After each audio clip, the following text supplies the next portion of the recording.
অনেক সস্তা করে ফেলেছে নিজেকে বন্ধু।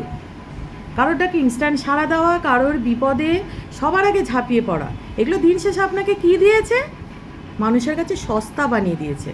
যাকে আপনি বন্ধু বলে মনে করছেন সে হয়তো দেখা গেল খুবই নিচু শ্রেণীর মানুষ, তবুও কিন্তু সে আপনাকে চুনোপুটি বলে মনে করছে না। কারোর বিপদে যখন নিজে চিন্তিত থাকছেন, নিজে যেচে গিয়ে তার উপকার করেছেন, আপনার প্রয়োজনে তাকে কিন্তু কাছে পাবেন না।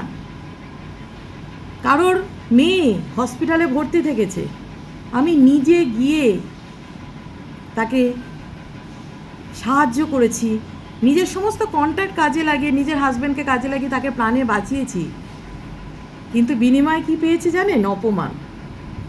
হ্যাঁ, এই ধরনের বেইমান বন্ধুদের অপমান করতে 2 মিনিটও লাগে না, তাদের মধ্যে কৃতজ্ঞতাবোধ বলে কিচ্ছু নেই। আমি অনেক বন্ধুকে বাড়িতে থাকতেও দিয়েছি তার বিপদে, বিনিময়ে ওই যে বললাম অপমান। আমার হাজবেন্ড কি বলে জানেন? বাঁশ খেতে খেতে বাড়িটাকে পুরো বাঁশ ঝাড় বানিয়ে ফেলেছ।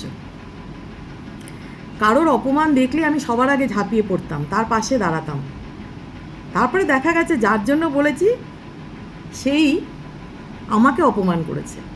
তাই বন্ধু, আমি নিজেকে পাল্টে ফেলেছি, মানুষকে না বলা শিখে গিয়েছি।